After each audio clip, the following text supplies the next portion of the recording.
Harka fuune kabajamtootaa fi jaallattoota Freeman.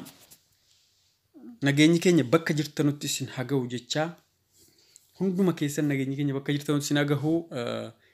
Oduu addaa tokko oduu gaddaa qabadhee isiniif dhiyaadheen jira. Oduu gaddaa oduu baay'ee waan nama gaddisiisudha.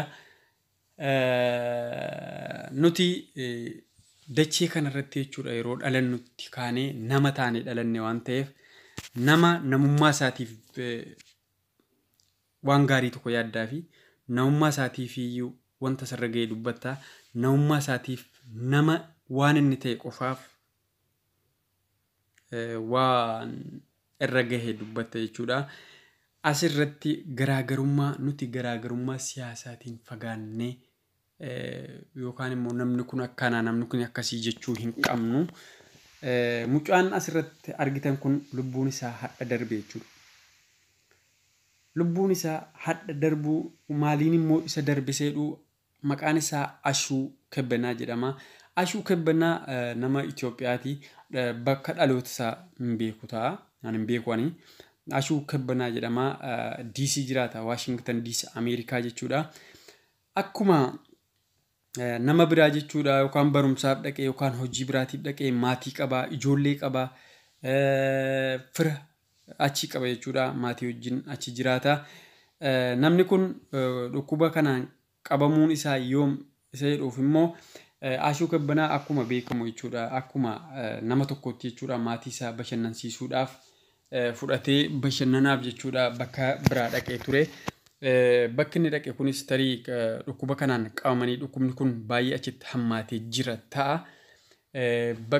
Ashuu Kebbanaa yeroo mana isaatii ka'uu ijoollee isaa qabatee maatii isaa qabatee haadha manaa isaa akkas qaqqabatee jechuudha.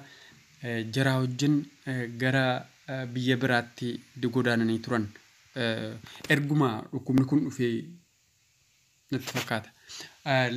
Duraaniyyuu saafaranii dhukkubni kun qabee jennaan ituun qabin deebi'anii yeroo deebi'ee jedhu qabameera namni kun. Ashuun yeroo haadha manaa isaa ijoollee isaa maatii isaa jechuun namoota wajjiniin bashannanaaf qophaa'an sana fuudhee deemu gara Ingilizii deeme jechuudha.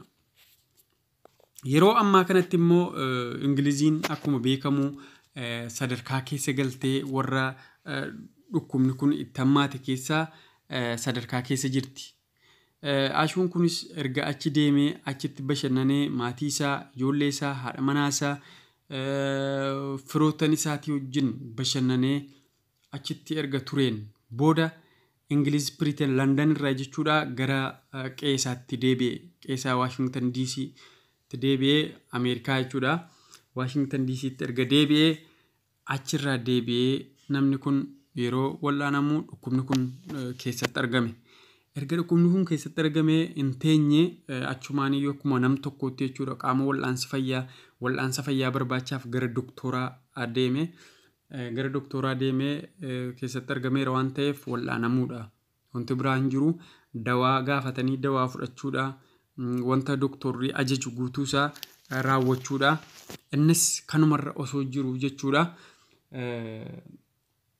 Wanta doktorri ajaju fudhataa, doktorri waan marfees ta'e marfees fudhataa, yoo kiniinas ta'e kiniinas fudhataa akkaataa dhukkubni kun irraa dandamachuu danda'u guutuusaa osoo gochaa jiru hospitaala keessatti jechuudha. Hospitaala galee osoo waan kana raawwataa jiru jechuudha.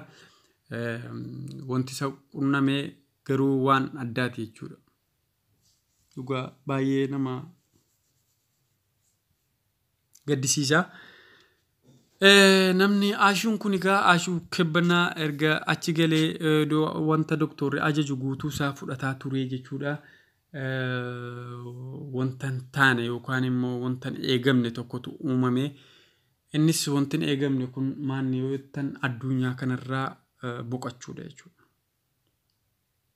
Addunyaa kanarraa boqate jechuudha. Osoo doktorri waan inni jedhu fudhataa jiru wanta doktorri ajaju hunda isaa raawwataa jiru jechuudha. Dhukkubni kun jabaachuurraan kan ka'e addunyaa kanarraa du'aan boqatee nama Itoophiyaa tokkoffaa yeroo jalqabaatiif jechuudha addunyaarraa kanarraa boqate ta'ee argameera. An kanan beekuun isinitti maara. Egaan kabajamtoota daawwattoota keenya an kan isinii ibsaa jiru an Firiimaanidha. Dhukkubni kun dhukkuba dhugaan isinitti himaa dhukkuba baay'ee jechuun karaa dallansuutiin nutti dhufe waan ta'eef hundumti keenya bakka jirru jechuudha. Araara haa kadhannu. Araara kadhannee immoo araara qofaatti miti. Bor yoo dhukkubni kun ka'ee nurraa bahe yoo Rabbii akkuma nutti fide kanaan nurraa fuudhe nuhoo hojii keenya duraattiin deebinaa laataa isa jedhu sammuu keessa deeffataa sammuu keessaniin yaadaa jechuudha. Wantoonni borii hin beekamu wanti godhamu guutuun isaan beekamu namatti jabaachuu danda'a. Jireenyi kun nutti jabaachuu danda'a waan ta'eef hundumti keenya bakka jirtanu jechuudha. Yoollee Rabbiin jechuudha dhukkuba kana nurraa kaasee akkuma nutti fide nurraa fuudhee deebi'ee wantan taane hojjechuurraa of haqamnu du'aa hagoonu Rabbiin haa kadhannu araara isaa haa kadhannu. Isa harka jira. Dhugaan isinitti himaa qorichi waan kanaa isa harka jira. Achumatti ol dhiisaa. Garuu immoo wanta doktorri fayyaa wanta ajajamtan guutuu isaa raawwadhaa. Dhukkubni kun dhukkuba jabaatedha. Dhukkuba akka maaliitti jechuudha addunyaa kana kottoofachiisedha. Addunyaa kana jechuudha miila tokkoon dhaabe namoota miiliyoonaa oltu qabamee jira. Ameerikaan yeroo ammaa kana guyyaa guyyaatti jechuudha guyyaa guyyaatti namni kumni 50 wanta akkasii qabamaadha. Kana meemee ilaalaa namni immoo du'aaru 1,300 1,500 waan akkasii gaara guyyaatti jechuudha. Sa'aatii 24 keessa kan qabamee hafuu fi kan qabamuu fi kan du'u walii wallaalamaadha. Kanaaf akkuma walii wallaalle kanatti jechuudha nama miiliyoonaan qabamee jiru kanatti hundumti keenya Rabbi haa kadhannu araara isaa haa kadhannu yaa Rabbi nu dhiisa hennu. Addunyaan kun yeroo ammaa kana daaftee jirti. Akkuma beekamu immoo biyyi faranjiin kun yeroo dhuma hunda jechuudha olaantummaa barbaadu dhugaan isinitti himaa. Olaantummaa isa jarri barbaadan sanaaf iyyuu kan tokko kan yeroo ammaa kanatti balaan kun jalqaba jaranti ni godhaaru. Jaraafuu Rabba hadhiisu jedhaarra nuu. Qorichi akkuma argame sanaan qorichi dursa yeroo jalqabaatii fi Afrikaa irratti uummata gurraachaa irratti haa ta'u jetti. Faranjiin wal geessee kun ta'u maaf ta'a nuti dhuguma nuti bineensaa kan nurratti yaalamuuf faranjiin maraatteetti. Jaraafuu Rabba dhiisu jedhaarra nuti. Jaraafuu Rabba dhiisu jedhaarra. Kanaaf hundumti keessa mana jirtanutti bakka jirtanutti Rabbiin amantaa beektanuun jechuudha akkaataa amantaa keessaniitti hundumti keessan waaqaa keessan kadhadhaa Rabbitti oliyyaa isin jechuun barbaada. Addunyaan kun yeroo ammaa kana gaggabdee jirti. Du'uu qofa tafeef addunyaa guutuudhaaf iyyuu du'uu qofa tafeef. Kanaaf yaa Rabbi nuu dhiisedha. Yaa Rabbi nuu dhiisedha.